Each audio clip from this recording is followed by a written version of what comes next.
중동 전쟁의 여파로 세계 경제에 비상등이 켜졌습니다. OECD는 올해 주요 국가들의 성장률 전망치를 일제히 하향 조정하면서 올해 2분기에 유가가 135달러까지 치솟을 수 있다라고 경고했습니다.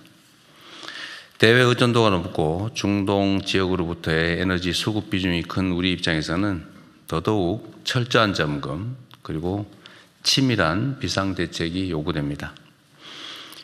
정부 각 부처는 담당 품목의 동향을 일일 단위로 세밀하게 모니터링하고 수급 불안 우려에 대해서는 선제적이고 과감한 대응에 나서주기 바랍니다.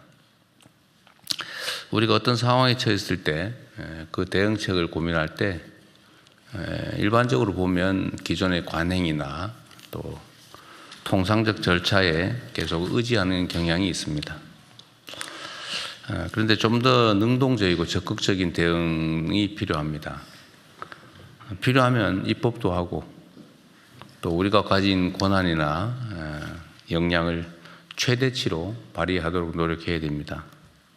기존 관행에 또 얽매일 필요도 없습니다. 긴급할 경우에는 헌법이 정한 긴급재정명령을 활용할 수도 있겠죠. 어쨌든 최대치로 신속하게 과감하게 대응할 필요가 있다는 말씀을 다시 한번 드립니다. 지난주부터 나프타에 대한 긴급 수급 조정 조치가 시행됐습니다. 요소, 또 요소수, 헬륨, 알루미늄 등 핵심 원자재 역시도 전시물자에 준하는 수준으로 엄격하게 관리해야 되겠습니다. 국민 실생활과 직결된 각종 생필품, 의료용품도 마찬가지입니다. 최근에 종량제 봉투에 대해서 논란들이 좀 있습니다. 그런데 실제로 보면 재고가 충분합니다. 대응하기 따라서 얼마든지 대응할 수 있는데도 아주 지엽적인 부분에 일부 문제들이 과장되고 있다는 생각이 듭니다. 국가 정체적으로 보면 충분히 재고도 있고 원료도 있는데 특정 지자체들이 준비가 부족하거나 해서 문제가 생기면 인근 지자체와 협력해서 해결할 수도 있죠.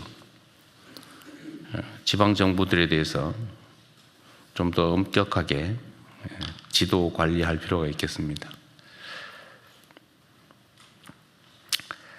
담당 부처는 다른 물품에 대해서 이런 사례가 생기지 않도록 한 박자 빠르게 또 선제적으로 철저하게 대처해 주기 바랍니다.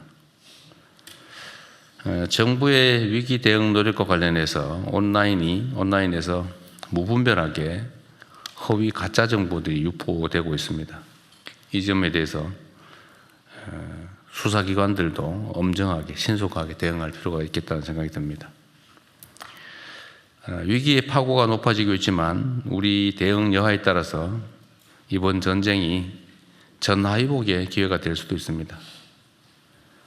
정부는 당면한 위기 극복과 함께 중장기 차원의 공급망 리스크 보완에도 속도를 내주기 바랍니다. 우리 국민 여러분께도 한 가지 이제 부탁을 드리고 싶습니다. 그런 얘기들 가끔씩 합니다. 작년 이맘때에 내가 어떤 고민을 하고 있었을까 한번 되새겨 생각해 보면 아마 기억나는 게 거의 없을 겁니다.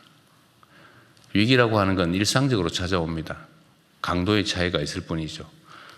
또 이 위기라고 하는 건 사람 사는 세상에 관한 문제라서 또 다 해결이 됩니다. 다만 우리가 어떤 자세로 어떻게 대응하느냐에 따라서 좀 다를 뿐이죠. 이 위기를 어떻게 대응하느냐에 따라서 더 나은 상황을 만들어낼 수도 있습니다. 우리 국민 여러분께서도 유류 소비와 관련해서 소비를 줄이는 일에 적극적으로 참여해 주시면 좋겠습니다. 판단에 따라서 또 사람에 따라서 다르게 생각될 수도 있는데 제가 이 유류 가격, 석유류 소비와 관련해서 현상을 보면 우리 국민들께서 참 대단하다, 또 감사하다 이렇게 생각되는 면이 있습니다. 예를 든다면 이제 유류의 이제 최고 가격을 설정을 하면 다른 나라나 다른 경우 같으면 드디어 기회다 이래서 비싸게 올려서 다 받을 텐데 그래도 대체적으로 주유소나 이런 곳에서 즉각적으로 최고가를 올리지 않고 또 재고는 과거 공급받은 가격에 따라서 공급하고 있는 것들을 보면 감사하다는 생각이 듭니다. 뭐 실제로 굳이 법률적으로 따지면 200원 정도 올렸으니까 고시되는 즉시 다 올려도 뭐 그게 그렇게 심각하게 비난하기 어려운데 대체적으로는 과거 공급받은 물량은 또 과거 가격으로 이렇게 지켜주시는 점들에 대해서 역시 우리 국민들은 다르다 그런 생각이 듭니다. 이번 중동 전쟁으로 이제 에너지 전환, 즉 재생에너지로의 대전환이 더 이상 미룰 수 없는 국가적이고 시대적 과제라는 점이 확실해졌습니다. 화석연료에 의존하는 지금과 같은 경제산업 구조를 그대로 방치하면 앞으로도 이런 지정학적 위험에 그대로 노출될 수밖에 없습니다. 그리고 그때마다 우리 국민 경제의 충격 그리고 우리 국민들의 고통은 반복될 수밖에 없습니다. 이제 근본 대책을 서둘러야 됩니다. 이미 방향은 정해졌습니다. 얼마나 빠르게 실행하느냐가 남아있는 것 같습니다.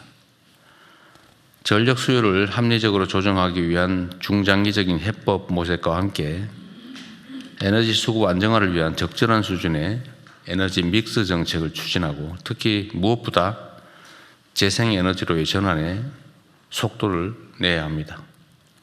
제가 계속 행정의 속도가 필요하다는 말씀을 드리기도 하지만 이번 상황은 각별히 속도에 유념해야 될 것 같습니다. 안 된다, 뭐 어렵다 이렇게 얘기하지 말고 되는 방법을 찾는 데 총력을 집중해야 됩니다. 이 공직사회는 그런 게 있어요. 이 개인 사업을 하면 정말로 되는 방법을 열심히 찾습니다. 온갖 금지 규정이니 뭐 관행이니 상황이니 이런 게 있지만 어떻게든지 그 속에서도 가능한 방법을 찾는데 이 공직사회는 뭐 바람직한 측면이기도 하죠. 이 공직사회는 원래 본질적으로 보수적이죠. 안전하게 안정적으로가 모토이다 보니까 기존의 흐름과 관행에서 잘 안 벗어나려고 해요. 평시에는 바람직합니다. 그러나 지금과 같은 상황에는 잘 어울리지 않죠. 공직, 공무라고 하는 게 본질적으로 보면 내 일이 아니라 남의 일이죠, 사실은. 또 안정적이어야 되니까 그럴 수도 있지만 지금 같은 상황에서는 그게 내 일이다 라는 생각을 가지고 좀 더 능동적으로 적극적으로 대응할 필요가 있겠습니다. 안정적이고 지속 가능한 에너지 체계 확립을 위해서 국가적 역량을 최대한 모아주기 바랍니다. 이것도 따로 말씀을 드리려고 했는데 하나 지금 붙여서 좀 말씀을 드리면 우리가 이제 전기차로의 전환 또는 재생에너지로의 전환이라고 하는 게 해야 될 일인데 이런 기회에 저는 예를 든다면 우리 환경부 장관도 한번 들어봐 주시면 좋겠는데요. 전기차 구매 또는 그에 따른 지원을 저는 재생에너지가 많이 생산되는 지역에 더 많이 획기적으로 해주는 방법도 고려해 볼 필요가 있을 것 같아요. 네. 네. 지금 이 순간에도 재생에너지 생산이 남아 돌아서 뭐 생산을 중단하는 경우도 있다고 하잖아요. 그런데 거기는 전기차 충전이라도 또 생산되는 전기를 화석연료 에너지에 대체해서 쓸 수 있는 길을 최대한 찾아서 네. 재생에너지 생산을 지금이라도 대폭 늘려야 되잖아요. 그죠? 차등해서 더 획기적으로 늘릴 수 있도록 하겠습니다. 좀 그래서 이런 게 위기가 기회라는 거죠. 네. 평소에는 좀 어렵겠지만 이 위기 상황에는 오히려 변화를 수용할 마음의 준비가 되기 때문에 저항도 좀 줄어들고 더 쉽게 변화를 만들어낼 수 있다 그런 생각이 듭니다. 최근에 저도 그런 느낌이 드는데 보이스 피싱 전화가 많이 줄어들었다고들 해요. 전화가 왜 이리 안 오지? 뭐 기다리는 건 아니지만 이 보이스 피싱 범죄에 대한 범정부 통합 대응단이 이제 출범한 지 6개월이 됐는데 그 사이에 관련 범죄가 31.6% 감소했다는 게 객관적으로 드러나고 있습니다. 또 마약왕이라고 하는 그 송환이 어려웠던 그 중대 범죄자도 국내 송환을 하게 됐는데 역시 초국가 범죄 TF를 중심으로 부처 간에 긴밀한 협력을 한 결과 만든 성과라는 생각이 듭니다. 수고하셨고요. 복잡다단하게 연결된 사회일수록 이 부처 간 또 국가 간의 유기적인 협력 체계를 구축하는 게 매우 중요하다는 그 점을 증명하는 중요한 사례로 생각이 됩니다. 이번 사례를 마약 또는 디지털 성범죄, 금융사기, 재난대응 등으로 확대해서 국민 삶을 빈틈없이 지켜나갈 수 있으면 좋겠습니다. 각 부처 간의 칸막이 때문에 협조가 잘 안 되고 그 때문에 국정 수행에 비효율이 발생하는 것은 결코 바람직하지 않죠. 지금은 각 부처에서 토론도 좀 많이 하고 있는 것 같고 또 협력도 잘 되고 있어서 실질적인 성과들이 좀 나는 것 같습니다. 애써주신 점에 감사드리고 지금은 또 어려운 상황이니까 더 적극적으로 능동적으로 또 선제적으로 부처 간 칸막이를 없애고 행정 성과를 만들어내 주시기를 바랍니다. 이상입니다.